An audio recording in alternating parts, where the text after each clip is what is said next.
नमस्कार दोस्तों, आज स्टडी 91 में मैं रत्नेश सर आप सभी का स्वागत करता हूं। और कैसे हैं आप सभी? उम्मीद करता हूं आप सभी स्वस्थ होंगे और आज मस्त होंगे। दोस्तों आज बहुत ही बेहतरीन टॉपिक लेके आपके सामने आया हूं जिससे कि आपके सीटेट एग्जाम में क्वेश्चन पूछे जा रहे हैं।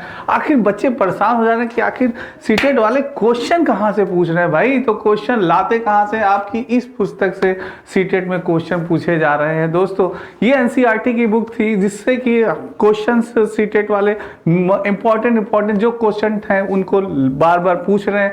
और बहुत ही इसमें स्टेट वाइज है कि बताइए कौन से राज्य का कौन सा भोजन है, कौन सा राज्य का नृत्य है। तो कई क्वेश्चंस पुटअप हो रहे हैं आपके, तो बच्चों को लग रहा है कि आखिर कहाँ से क्वेश्चन पूछा जा रहा है। तो डरने की कोई भी बात नहीं दोस्तों, इसको हम लोग स्टेप बाय स्टेप पढ़ेंगे।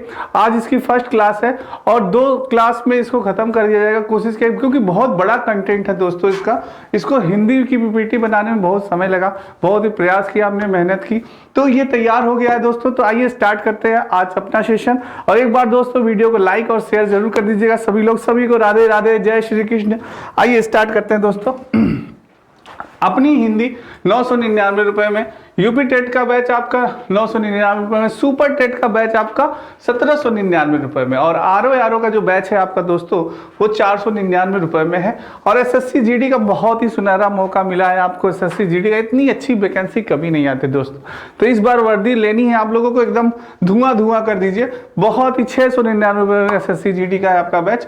और ये वीडियो मॉक टेस्ट आपका 249 रुपए में। अब सिलेक्शन ही एकमात्र लक्ष्य है स्टडी 91 का कि इस बार आपके तन पे वर्दी होनी चाहिए। बस यही स्टडी 91 का एक ही मात्र उद्देश्य है दोस्तों। अगर आपको इस बैच को लेने में कोई दिक्कत या परेशानी तो आप इस नंबर पे कॉल कर सकते हैं 7007734525 पे दोस्तों। आइए स्टार्ट करते हैं अपना सेशन आज का। ईवीएस इंडिया दोस्तों, भारत।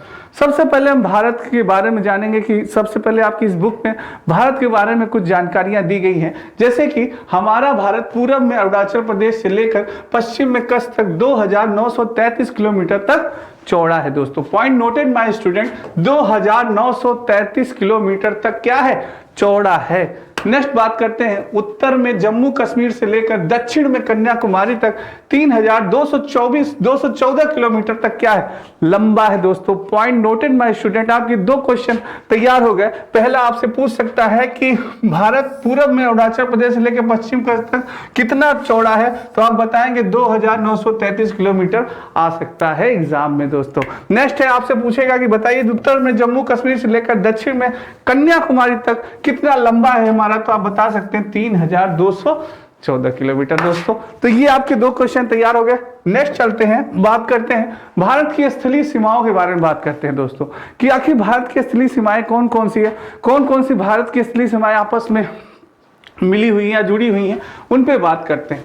7 देश हैं दोस्तों, 7 देश हैं जो कि भारत के स्थलीय सीमाओं से जुड़े हुए हैं। सबसे पहला है आपका क्या? अफगानिस्तान दोस्तों, अफगानिस्तान। और दूसरा है आपका क्या? पाकिस्तान।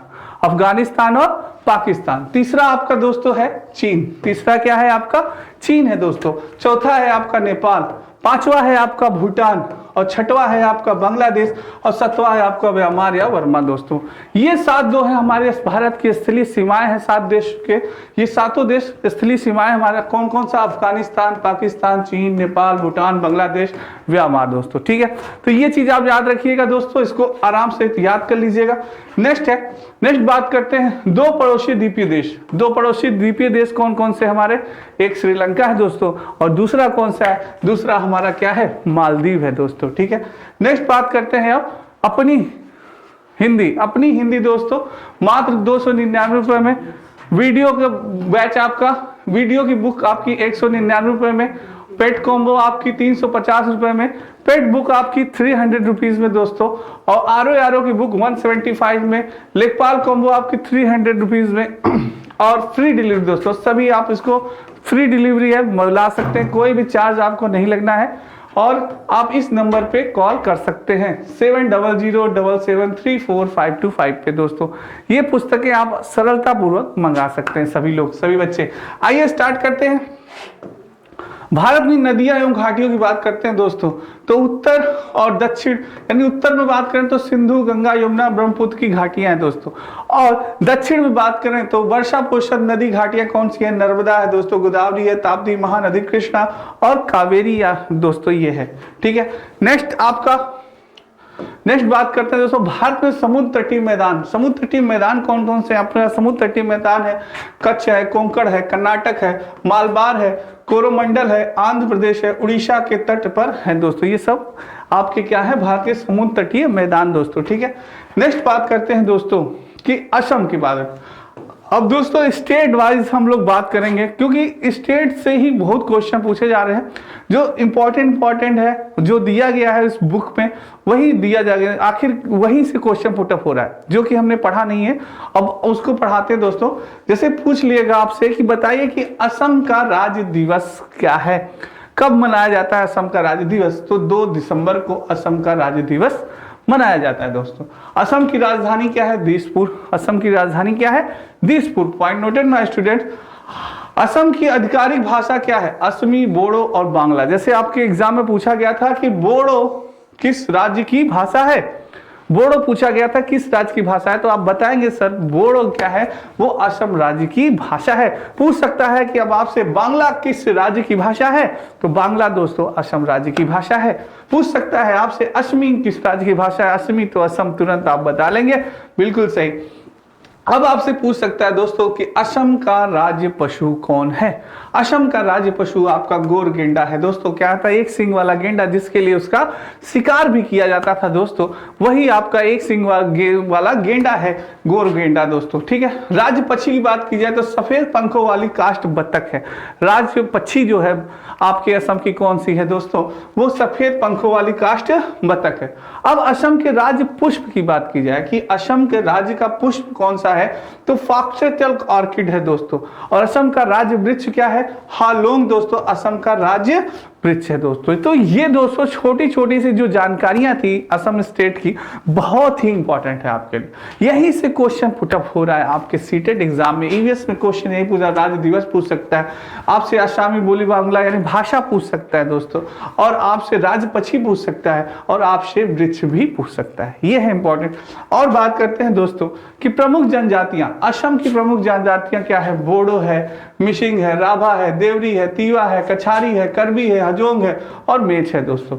छोटा नागपुर क्षेत्र से आकार असम के चाय बागानों बसने वाले लोगों को चाय बागानी जनजाति भी कहा जाता है। अब आपसे पूछ लेगा भाई चाय बागानी जनजाति कहाँ है, तो आप बताइए भैया असम है। ठीक है, तो दोस्तों बिल्कुल परेशान नहीं होना है आपको, ये वीडियो आप देख लेंगे तो आपका कॉन्सेप्ट क्लियर हो जाएगा कि आखिर क्वेश्चन कहाँ से आ रहे हैं, कैसे क्वेश्चन पूछे जा रहे हैं, तो आसानी से आप क्वेश्चंस को हल कर सकते हैं।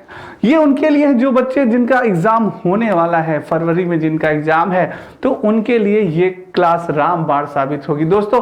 बस एक बार इसको देख लीजिएगा, और जो चीजें आपको एक बार, अगर आप 2 बार इस चीज वीडियो को देख लेंगे तो जैसे ही आपके सामने ऑप्शंस आएगा तो तुरंत दिमाग में क्लिक करेगा, अरे यार रत्नेश सर ने तो ये बताया था यार कि ये होगा, तुरंत आप उसका ऑप्शन बता दें। जैसे आपसे पूछा कि बताइए कि चाय बागानी जनजाति कहाँ की है, तो तुरंत आपके दिमाग में रत्नेश सर ने बताया था चाय बागानी जनजाति कहाँ की है, असम की है दोस्तों। ठीक है, तो ये है दोस्तों।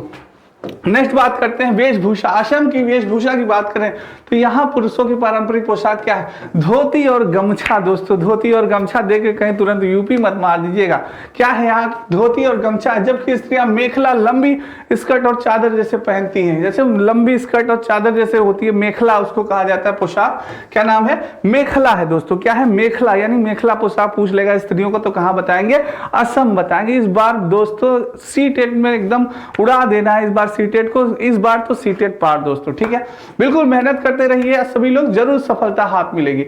औरतें पारंपरिक मेखला, चादर और साड़ियां पहनना अधिक पसंद करती हैं। बिहू महोत्सव पर स्त्रियां मेखला पहनती हैं। मेखला वही, यानी कौन सी? आपकी लंबी स्कर्ट और चादर पहनती है दोस्तों। ठीक है, मेखला पहनती हैं, जो मबांग यानी एक प्रकार के रेशम से बनी होती है। विवाह के समय असमी दुल्हने जो है रिहा पहनती हैं। क्या पहनती हैं? अगर आपसे पूछ ले कि बताइए विवाह के के समय अस्पी दुल्हनें कौन सा वो पहनती हैं? तो आप बताएंगे भैया रीहा पहनती हैं। क्या पहनती हैं? रीहा नामक एक वस्त्र है जो कि वो पहनती हैं दोस्तों। नेक्स्ट है मुगा सिल्क साड़ी भी असम में काफी पहनी जाती है। मुगा सिल्क साड़ी जो होती है वो भी असम में काफी पहनी जाती है। मुगा क्या है? मुगा सिल्क साड़ी आपसे पूछ सकता है किसकी है, कहाँ का पोशाक है, बता सकते हैं भैया असम का है। कहाँ का है भैया? असम का है आपका मुगा। हाँ बिल्कुल याद होना चाहिए आपका। नेक्स्ट दोस्तों, ये आपके आरओ की समीक्षा अधिकारी, सहायक अधिकारी का complete course, daily video classes दोस्तों, chapter wise test offline download मात्र 1999 रुपए में दोस्तों।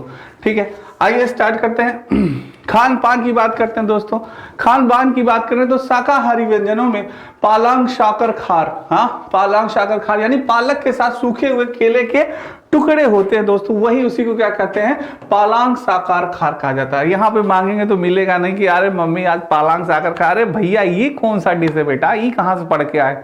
तो ये भैया बता देना रत्नेश्वर पढ़ाए थे, ये असम की डिश है। क्या है? असम की डिश है। ऐसे दोस्तों मजाक मजाक में आप मनन करिए कि आज हमें खाना है पालंग साकार खारा, तो यानी कि ऐसे याद हो जाएगा। तो कहेंगे अरे कहाँ का डिश है, तो बताएंगे भैया असम का डिश है। तो ऐसे ही आप बोलचाल की भाषा में अपने जीवन में से पूछिए, अपने दोस्तों से पूछिए कि जानते हो तुम कि भाई ये कहाँ का है? ठेकरा टेंगार चोलोदार दलार बोर, ये कहाँ का भोजन है? तो सब कहेंगे अरे भैया ये कहाँ के हैं? ये सब असम के हैं। ठेकरा टेगार चोलोदार बोर उड़द की बड़ी के साथ हल्का खट्टा झोल होता है। भेड़िर सरसरी दोस्तों सरसों की चटनी के साथ पकाई गई भिंडी है। क्या होती है? भेड़िर जो सरसरी होती है ये क्या है? सरसों की चटनी के साथ पकाई गई भिंडी है। भिंडी जो है सरसों के तेल में पकाई जाती है, उसको क्या कहते हैं? भेड़िर दोस्तों। ठीक है, कुछ लोगों को भूख लग रही होगी, मुझे पता है, चलिए लगने दीजिए। अमितर खार यानी कि तला हुआ पपीता। अमितर तार यानी जाइए किसी दुकान पे, भाई अमितर तार दो भैया, ये कौन सी डिश है? अरे भाई ये असम की है, जानते हो? नहीं जानते हो? हाँ हमने पढ़ा है कि अमितर तार अमितर खार यानी कहाँ की डिश है? तला हुआ पपीता यानी इसे क्या कहते हैं? अमितर खार। ठीक है, लबरा यानी मिली जुली सब्जी आदि प्रमुख व्यंजन है दोस्तों। मांसाहार व्यंजनों की बात की जाए में माछर टेंगा मांसर, वाह क्या बात है, क्या क्या खाना का नाम रखा गया है। माछर टेंगा यानी मछली की करी। ठीक है, और पतोत दिया माछ भुनी या भाप से पकी हुई मछली जो सफेद सरसों की पेस्ट के साथ केले के पत्ते में लपेट कर पकाई जाती है, सबसे लोकप्रिय है दोस्तों। नेक्स्ट बात करते हैं मीठे व्यंजन की। अब कुछ मीठा हो जाए ना, कुछ मीठा हो जाए। डेयरी मिल्क याद आ गया ऐड, चलिए कुछ मीठा हो जाए दोस्तों। मीठे व्यंजन में सुतली पीठा। किसी जाइए मिठाई वाली दुकान पे, कहिए भैया जरा सुतली पीठा दे दो, अरे कहेगा भैया ये कौन सी डिश होती है? अरे सुतली पीठा है तिल और गुड़ से भरे तले हुए गुलगुले। क्या? तिल और गुड़ से भरे तले हुए गुलगुले क्या होते हैं? सुतली पीठा होता है। नारिकोल दोस्तों, नारिकोल पीठा क्या होता है? नारिकोल पीठा यानी कि कसे हुए नारियल और गुड़ से भरे तले हुए गुलगुले। मूंग पीठा क्या होगा? पास में पकाया गया चावल का केक। कोल पीठा क्या होगा? केले का पैनकेक आदि प्रमुख व्यंजन है। ये आपके कहाँ के? असम के हैं दोस्तों। ये सब कहाँ के हैं? ये आपके कहाँ के हैं? ये असम के हैं। आपका सुतली पीठा, नारिकोल पीठा, मूंग पीठा, कोल पीठा। तो पीठा जहां आया वहां मार के आएंगे असम। ठीक है, एकदम पीठ देंगे। हाँ बहुत बढ़िया। नेक्स्ट दोस्तों मेले और त्योहार की बात की जाए, अगर असम के मेले और त्योहार की बात की जाए तो बिहू सब जानते हैं कि असम के ये लोक नृत्य है। कौन सा? बिहू असम का सबसे महत्वपूर्ण त्योहार है। यह वर्ष में 3 बार मनाया जाता है। क्या होता है दोस्तों? ये त्योहार होता है, यह वर्ष में कितनी बार? 3 बार मनाया जाता है। इसको नोट करिएगा, 3 बार मनाया जाता है। यह खेती कार्य से संबंधित अवसरों पर मनाया जाता है। यह खेती कार्य से संबंधित अवसरों पर मनाया जाता है। किसानों द्वारा बीज की बोई हुई होने पर बोहाग बिहू मनाया जाता है। बोहाग जो खेती करते हैं ये लोग, जब अनाज यानी उपज जब हो जाती है, कट जाती है दोस्तों, तब ये वहां महत्वपूर्ण त्योहार मनाया जाता है। इन उत्सव में ही एक उरुक उत्सव का दिन होता है जिसमें लोग रात के समय एक भेला घर यानी काम चलाऊ झोपड़ी और एक मेजी बांस और सूखी घास को जलाकर एक अग्नि संरचना बनाते हैं दोस्तों। ये भी दोस्तों बनाते हैं ये लोग। असम के अन्य महत्वपूर्ण उत्सव हैं अम्बुबाची मेला, डोल जात्रा, मी दम मी फी महोत्सव तथा भेलदिया महोत्सव आदि। ये भी दोस्तों बहुत ही असम के इंपॉर्टेंट क्या है, आपके महत्वपूर्ण उत्सव है। इनको भी एक बार ससरी निगाह से देख लेंगे दोस्तों। दोस्तों रटने की आवश्यकता नहीं है, बस एक बार आपको लिख लेना है या आप एक बार उसको पढ़ लीजिए, रिवाइज कर लीजिए। जब जैसे एग्जाम में आपके ऑप्शन आएगा तो दिमाग तुरंत क्लिक करेगा, अरे यार ये था, रत्नेश सर पढ़ाए थे कि भाई आपका अंबुबाची मेला कहाँ का है, अंबुबाची मेला असम का है दोस्तों। ठीक है, नेक्स्ट चलते हैं दोस्तों, आंध्र प्रदेश की बात की जाए दोस्तों। अब आंध्र प्रदेश का विशाखापट्टनम सूचना प्रौद्योगिकी प्रमुख केंद्र है, उपग्रह प्रेक्षण केंद्र है आंध्र प्रदेश राज्य।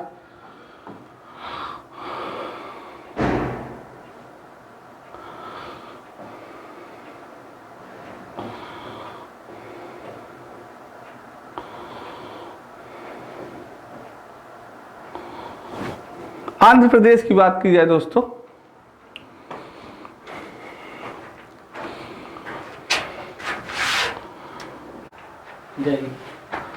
आइए दोस्तों अब पढ़ते हैं उत्तर प्रदेश के बारे में, हमारे यूपी के बारे में पढ़ते हैं, बहुत इंपॉर्टेंट है।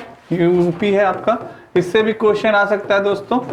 उत्तर प्रदेश भारत का सबसे अधिक जनसंख्या वाला राज्य दोस्तों, यानी आपसे पूछ सकता है कि सबसे अधिक जनसंख्या वाला राज्य कौन सा है, तो आप बताएंगे उत्तर प्रदेश, यानी कि हमारा यूपी दोस्तों। ठीक है, इसकी सीमाएं जो होती है राजस्थान, हरियाणा, हिमाचल प्रदेश, दिल्ली, उत्तराखंड, नेपाल, बिहार, मध्य प्रदेश, झारखंड और छत्तीसगढ़ राज्यों से मिलती है। कभी कभी पूछ लेता है कि इसकी सीमाएं किससे किससे मिलती हैं, तो आप याद रखिएगा राजस्थान, हरियाणा, हिमाचल प्रदेश, दिल्ली, उत्तराखंड, नेपाल भी दोस्तों, बिहार, मध्य प्रदेश, झारखंड और छत्तीसगढ़ राज्यों से मिलती हैं दोस्तों। ठीक है, नेक्स्ट है उत्तर भारत की प्रमुख नदियां दोस्तों। उत्तर भारत की जो प्रमुख नदियां हैं वो हमारी कौन कौन सी हैं, गंगा जी हैं, यमुना जी हैं, चंबल, गोमती, केन, सरयू, बेतवा, रामगंगा, रिहंद, राप्ती, वरुण, हिंडन आदि, ये क्या है हमारी प्रमुख नदियां हैं दोस्तों। ठीक है, उत्तर भारत की।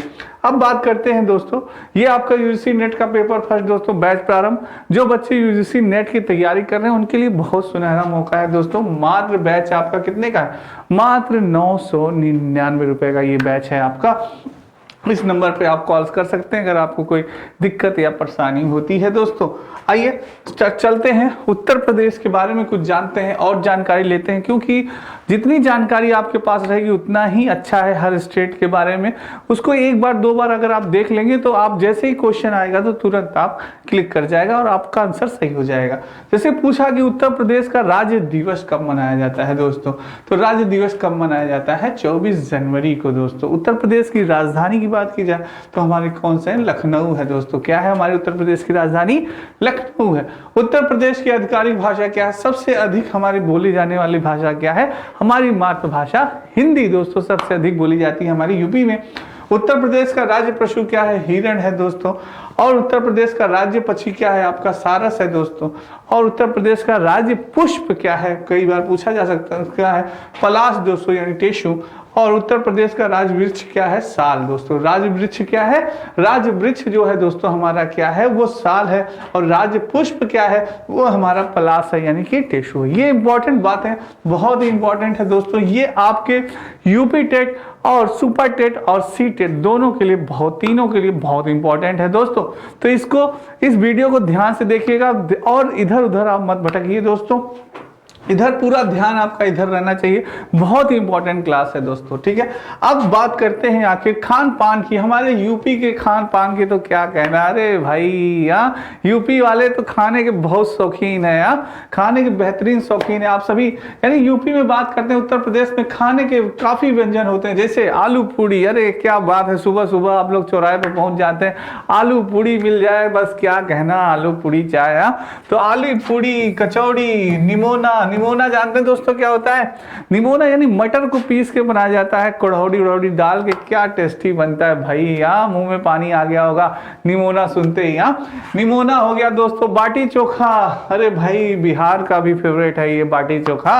और तहरी दोस्तों, तहरी यानी कि जब आपको बच्चे जो थे हम लोग दोस्तों छोटे छोटे, तो हमें तहरी बहुत अच्छी लगती थी, मिक्स करके सारी चीजें, आलू गोभी मटर सारी चीजें खिलाई जा रही थी। जो आपको मिड डे मील है दोस्तों, यानी कि जो अब बच्चों को, तो वहां पे बच्चों को तहरी ही बना के लोग खिलाते थे दोस्तों, वो भी बहुत आसानी से बन जाता था। ये तहरी बहुत अच्छी भी लगती है। और कढ़ी चावल, ये क्या है, हमारे यूपी की फेवरेट डिश है दोस्तों। आदि ये प्रचलित शाकाहारी व्यंजन है। चाट, समोसा, पकौड़ा इस क्षेत्र के सबसे प्रचलित नाश्ते भाई। चाट, समोसा और पकौड़ा तो प्रचलित है। अवध के मांसाहारी व्यंजन और बिरयानी विश्व भर में प्रसिद्ध है। अवध के मांसाहारी व्यंजन और बिरयानी, अवध की बिरयानी दोस्तों, जो अवध की बिरयानी होती है यहाँ पे विश्व भर में प्रसिद्ध है, बहुत इंपॉर्टेंट है। अवध में भोजन पकाने की एक विशेष तरीका होता है जिसे दम पुख्त कहते हैं। क्या कहते हैं? दम पुख्त कहते हैं। इसमें भोजन को सील बंद करके हांडी नमक मिट्टी के बर्तन में पकाया जाता है। यानी बिरयानी जो होती है, हांडी आपने देखा होगा ना, उसी में डाल के सारा मटेरियल फिर उसको बंद कर दिया जाता है, मध्यम आंच पे आग पे रख दिया जाता है। अरे फिर क्या लाजवाब बनती है आपकी अवध की बिरयानी, बहुत ही फेमस है दोस्तों, विश्व भर में बताया जाता है ये फेमस है आपके एनसीईआरटी के अनुसार। नेक्स्ट बात करते हैं आपकी Hindi individual course complete course batch प्रारंभ दोस्तों मात्र 999 रुपए में, ओनली 999 रुपए में आपका। दोस्तों अगर आप किसी भी कंपटीशन की तैयारी कर रहे हैं तो अगर उस सिलेबस में आपके हिंदी है तो आप नितिन सर से पढ़ें, आपका सारा कॉन्सेप्ट क्लियर हो जाएगा। कोई भी टफ टॉपिक आपको लगता है, जैसे संधि लगती है, समास लगता है, अलंकार लगता है, तो सारी टॉपिक ये चुटकियों में दोस्तों हल कर देंगे सारे टॉपिक्स को, बहुत ही सही ढंग से, बहुत सरल तरीके से और सरल भाषा में सर एक्सप्लेन करते हैं। तो इनकी आप वीडियो देख सकते हैं, उसके बाद आप ये कोर्स कर लीजिए दोस्तों, ठीक है। नेक्स्ट बात करते हैं दोस्तों मेले और त्योहार की बात करें दोस्तों, मेले और त्योहार की बात करें। कुंभ का मेला कहाँ कहाँ पे लगता है, जल्दी से बताएं सभी बच्चे, कुंभ का मेला कहाँ लगता है? बिल्कुल सही बता रहे हैं आप, कुंभ का मेला 4 स्थान पर होता है। कहाँ कहाँ? हरिद्वार, प्रयागराज, नासिक और त्र्यंबकेश्वर, सिंहस्थ और उज्जैन दोस्तों, ठीक है। ये आपका 1 2 3 4 यानी त्र्यंबकेश्वर से उज्जैन दोस्तों, हरिद्वार हो गया, प्रयागराज हो गया, नासिक हो गया और उज्जैन, ये कहा जाता है, ठीक है दोस्तों। ये 4 जगह आपका कुंभ का मेला लगता है, ये बहुत इंपॉर्टेंट है, इसको याद रखिएगा। अब बात करते हैं यूपी के नृत्य और संगीत की दोस्तों। तो बात करें उत्तर, कथक उत्तर भारत का प्रमुख शास्त्रीय नृत्य है। जो कथक है दोस्तों क्या है, हमारे उत्तर भारत का सबसे प्रमुख शास्त्रीय नृत्य माना जाता है। उत्तर प्रदेश में कथक 2 प्रमुख घराने, लखनऊ घराना और बनारस घराना, दोनों घरानों में आपका कथक नृत्य होता है। बहुत इंपॉर्टेंट है दोस्तों, point note in my students. अगर आपका कथक नृत्य आता है, कथक उत्तर भारत का नृत्य आता है, तो आप कहाँ मारेंगे? आपका उत्तर प्रदेश के कथक के 2 प्रमुख घराने हैं, लखनऊ घराना और बनारस घराना, ये बहुत इंपॉर्टेंट है। नेक्स्ट है दोस्तों वास्तुकला की बात करा जाए तो लखनऊ का बड़ा इमाम बाड़ा दोस्तों, बड़ा इमाम बाड़ा, यह वास्तव में एक वास्तुकाल का कमाल है, क्योंकि यह एक समय में विश्व में सबसे बड़ा मेहराबद्ध कच्छ कहा जाता था दोस्तों। कौन सा? आपके लखनऊ का बड़ा इमाम बाड़ा दोस्तों।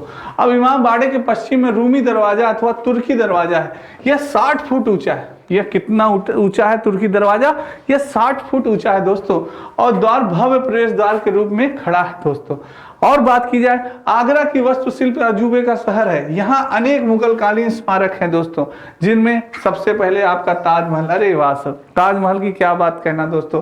ताजमहल, सिकंदरा में अकबर का मकबरा, सिकंदराबाद में अकबर का मकबरा, आगरा का किला, मुगल बगीचे, फतेहपुर सिकरी का शानदार नगर सम्मिलित है दोस्तों। ये है हमारे यूपी के जो होते हैं वास्तुकला दोस्तों। और इदाम दौला का मकबरा भी दोस्तों ये स्थापित है, ठीक है। तो ये हमारी यूपी की बात हो गई दोस्तों। ये आपके नितिन सर के द्वारा हैंड राइटिंग ई बुक दोस्तों, बहुत ही इंपॉर्टेंट है। सारे सब्जेक्ट की पुस्तकें बहुत इंपॉर्टेंट है आपके, प्राचीन इतिहास, मध्यकालीन इतिहास, आधुनिक इतिहास, समाज, हिंदी, भारतीय राज्य व्यवस्था, बायोलॉजी, केमिस्ट्री, फिजिक्स, ये इंडियन ज्योग्राफी, ये सारी पुस्तकें बहुत ही इंपॉर्टेंट है दोस्तों आपके लिए। ये यानी कि आप अगर किसी भी कंपटीशन की तैयारी कर रहे हैं तो ये आपके लिए रामबाण होंगी दोस्तों। सारी पुस्तकें बहुत ही इंपॉर्टेंट हैं दोस्तों आपके लिए, ठीक है।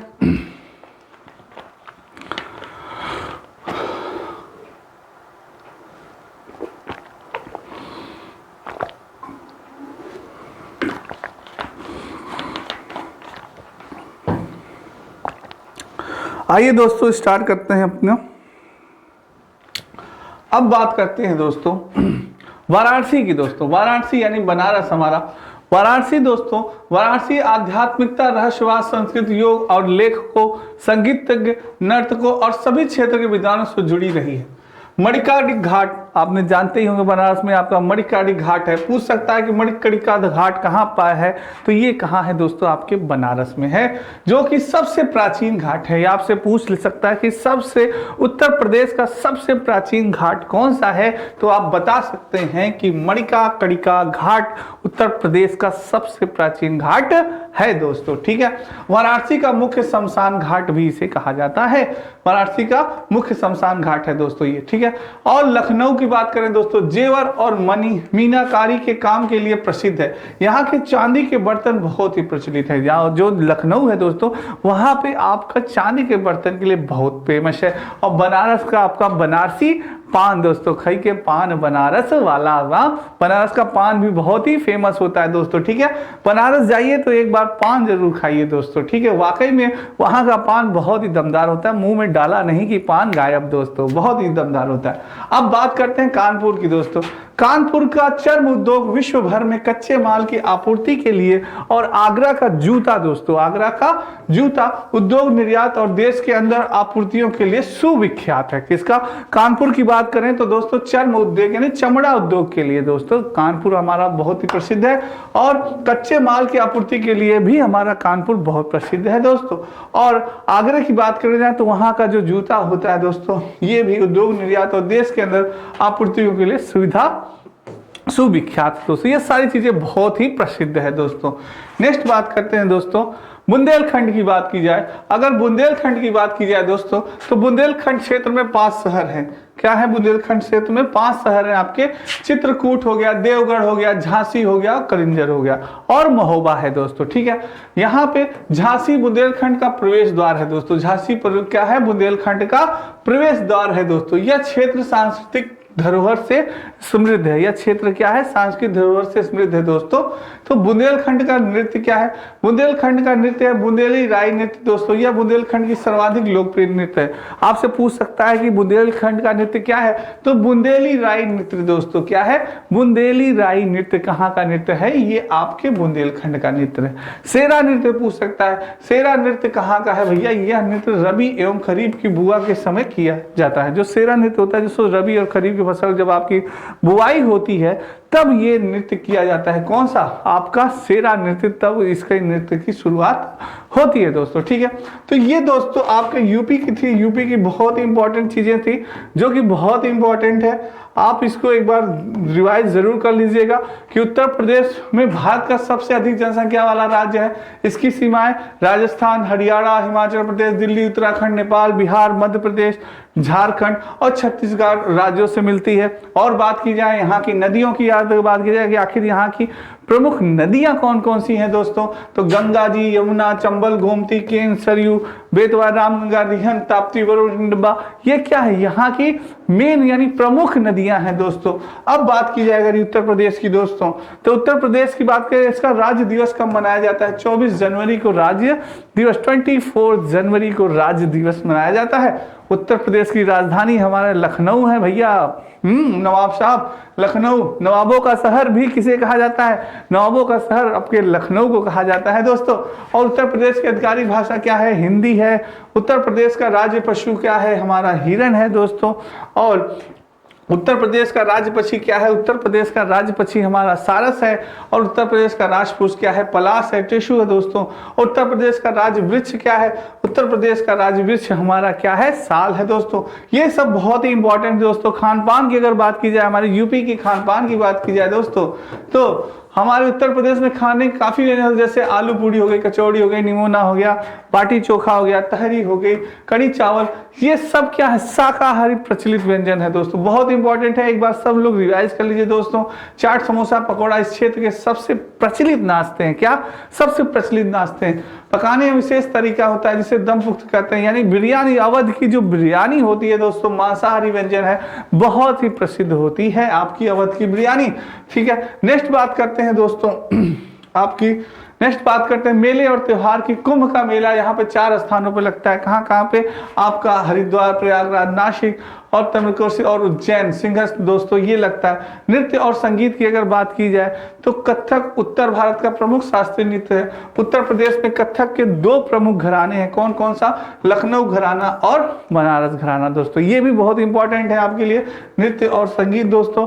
नेक्स्ट बात की जाए वास्तुकला की बात की जाए तो लखनऊ का बड़ा इमाम बाड़ा यह वास्तव में एक वास्तुकला का कमाल है, क्योंकि यह एक समय में विश्व में सबसे बड़ा मेहराबाद कक्ष था दोस्तों। नेक्स्ट बात की जाए इमाम बाड़े के पश्चिम में रूमी दरवाजा अथवा तुर्की दरवाजा है, यह 60 फुट ऊंचा द्वार है और भव्य प्रवेशद्वार के रूप में खड़ा है दोस्तों। आगरा वास्तुशिल्प अजूबे का शहर है, यहाँ अनेक मुगल कालीन स्मारक हैं दोस्तों, जिनमें ताजमहल, सिकंदरा में अकबर का मकबरा, आगरा का किला, मुगल बगीचे और फतेहपुर सिकरी का शानदार नगर सम्मिलित है दोस्तों, और इत्माद-उद-दौला का मकबरा भी दोस्तों। ठीक है, नेक्स्ट बात की जाए दोस्तों वाराणसी आध्यात्मिक, रहस्यवाद, संस्कृत, योग और लेखकों, संगीत, नृत्य और सभी क्षेत्रों के विद्वानों से जुड़ी रही है। और मणिकाकड़ी घाट दोस्तों, जो मणिकाकड़ी घाट है वाराणसी का सबसे प्रसिद्ध घाट है, जो कि सबसे प्राचीन घाट भी कहा जाता है और मुख्य शमशान घाट भी इसको कहा जाता है दोस्तों। लखनऊ यानी जेवर और मीनाकारी के काम के लिए प्रसिद्ध है। यहाँ के चांदी के बर्तन, लखनऊ में चांदी के बर्तन जो है दोस्तों ये बहुत प्रचलित है दोस्तों। इसको रिवाइज करवा रहा हूँ मैं आपको, क्योंकि आपके दिमाग में बैठ जाए सारी चीजें, और जो बच्चे नए आए हैं वो भी जान लें। और कानपुर की अगर बात की जाए दोस्तों तो कानपुर को चर्म उद्योग विश्व भर में, जो चर्म उद्योग यानी चमड़े का उद्योग दोस्तों जो होता है वो विश्व भर में प्रसिद्ध है और कच्चे माल की आपूर्ति के लिए, और आगरा का जूता और उद्योग निर्यात और देश के अंदर आपूर्तियों के लिए सुविख्यात है दोस्तों। ठीक है, ये हो गया दोस्तों। अब बात की जाए बुंदेलखंड क्षेत्र में 5 शहर हैं दोस्तों, चित्रकूट, देवगढ़, झांसी, कालिंजर और महोबा। झांसी बुंदेलखंड का प्रवेश द्वार बोला जाता है। झांसी क्या कहा जाता है, बुंदेलखंड का प्रवेश द्वार होता है। आप झांसी से इंटर होते हुए बुंदेलखंड में आते हैं दोस्तों। यह क्षेत्र सांस्कृतिक धरोहर से समृद्ध है, यानी सांस्कृतिक धरोहर से भरा पड़ा है दोस्तों ये क्षेत्र। और बुंदेलखंड का नृत्य क्या है, बुंदेली राई नृत्य, नाम में ही छिपा है दोस्तों आंसर, यानी बुंदेली राई नृत्य यानी किसका क्षेत्र नृत्य है, यानी बुंदेलखंड का नृत्य है। और सेरा नृत्य दोस्तों, यह नृत्य रबी और खरीफ की बुआई के समय यहाँ होगा दोस्तों। बुआई के समय जब रबी और खरीफ की फसल की बुआई होती है तब ये नृत्य समय किया जाता है। ठीक है, बुआई के समय दोस्तों यह नृत्य किया जाता है। कौन सा नृत्य, सेरा नृत्य दोस्तों। तो ये बहुत इंपॉर्टेंट चीजें हैं जो आपके एग्जाम में दोस्तों आती हैं। तो दोस्तों कमेंट बॉक्स में कमेंट जरूर करिएगा कि आपको आज की वीडियो कैसी लगी। और दोस्तों यही जो है आपके एग्जाम में कुछ हट के इस बुक से क्वेश्चन पुटअप हो रहे हैं दोस्तों, और घबराने की बहुत चिंता करने की कोई बात नहीं है दोस्तों। आपको मेन टारगेट है, अगर आपके 150 क्वेश्चन में सिलेबस के अकॉर्डिंग 150 क्वेश्चन में दोस्तों अगर 10-15 क्वेश्चन इधर उधर से पूछे जा रहे हैं तो इसके लिए आपको डिस्टर्ब होने की आवश्यकता नहीं है दोस्तों। मेन फोकस है, अगर आपका 10-15 क्वेश्चन आता है आपका तो 140 क्वेश्चन दोस्तों आपका टारगेट होना चाहिए। कितना होना चाहिए, 140 आपका टारगेट होना चाहिए कि मुझे 140 तो सही करना है दोस्तों। और जो ये 10-5 क्वेश्चन आपके आ रहे हैं इधर से पूछे जा रहे हैं 10-15 क्वेश्चन दोस्तों, तो इनमें से अगर आप कम से कम 5-6 क्वेश्चन तो आपके सही होंगे। इतना आप करिए कि 5-6 क्वेश्चन आपके सही हो जाएं दोस्तों। ठीक है, तो 5-6 क्वेश्चन अगर सही हो गए 140 में आपको 130 प्लस ये 5 हो गया 135 हो गया, तो इससे आपका अच्छा स्कोर बन सकता है दोस्तों। तो घबराने की बहुत आवश्यकता आपको नहीं है। आप अगर जैसे कि जिन बच्चों का पेपर फरवरी में है दोस्तों, जिन बच्चों का पेपर फरवरी में है उनको अच्छा टाइम मिला हुआ है तो वो इन चीज़ों को पढ़ सकते हैं, इन चीज़ों को आप समझ सकते हैं दोस्तों कि आखिर कहाँ से आपके क्वेश्चन पुटअप हो रहा है। उन चीज़ों की तैयारी आप कर सकते हैं दोस्तों। पर मैं आपको एक राय दूंगा दोस्तों कि जैसे जो आपका स्ट्रॉन्ग पॉइंट है, जो आपका स्ट्रॉन्ग पॉइंट है दोस्तों उसको और स्ट्रॉन्ग करिए, उसको और अधिक स्ट्रॉन्ग करिए, अधिक स्ट्रॉन्ग करिए दोस्तों, इसको और स्ट्रॉन्ग करिए। जो वीक पॉइंट है, वीक पॉइंट के पीछे मत भागिए। जैसे होते हैं ना जो वीक पॉइंट है, जैसे जो नए आ रहे हैं क्वेश्चन आपके क्वेश्चन जो पूछे जा रहे हैं तो आप उसी के पीछे भाग रहे हैं कि आखिर क्वेश्चन कहाँ से पूछे। ये ह्यूमन नेचर है, हर व्यक्ति भागता है कि अरे यार देखें आखिर क्वेश्चन कहाँ से आ रहा है, ये तो मैंने पढ़ा ही नहीं।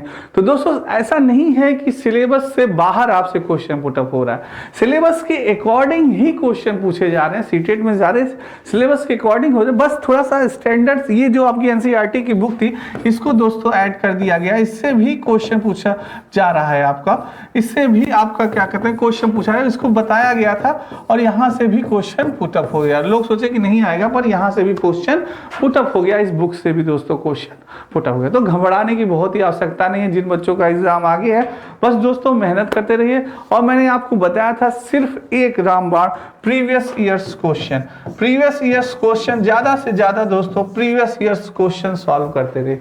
जितना आप ज्यादा से ज्यादा प्रीवियस ईयर्स क्वेश्चन सॉल्व करेंगे उतना ही आप सफलता के करीब पहुंचेंगे। प्रीवियस ईयर क्वेश्चन सॉल्व करने पे आपको ये पता चल जाता है कि आखिर क्वेश्चन पिछले साल कैसे पूछे गए, कैसे क्वेश्चन आए थे दोस्तों। तो इन सारी चीजों की आपको जानकारी हो जाती है, तो इसको ध्यान रखिएगा। प्रीवियस ईयर क्वेश्चन बस सॉल्व करते ही आपका सीटेट क्वालिफाई हो जाएंगे, अच्छा नंबर भी करेंगे, अच्छा स्कोर भी करेंगे। तो दोस्तों आज की क्लास आपको कैसी लगी कमेंट बॉक्स में कमेंट जरूर करिएगा। आज के लिए इतना ही दोस्तों, कल फिर इसी टॉपिक को और भी ज्यादा बढ़ाएंगे, आखिर और भी क्या है इस किताब में वो भी सारी चीजों को पढ़ेंगे। तो दोस्तों कल इसी समय पे फिर मुलाकात होगी। आज के लिए इतना ही, सभी को राधे राधे, जय श्री कृष्ण दोस्तों, जय श्री राम और जय हिंद दोस्तों।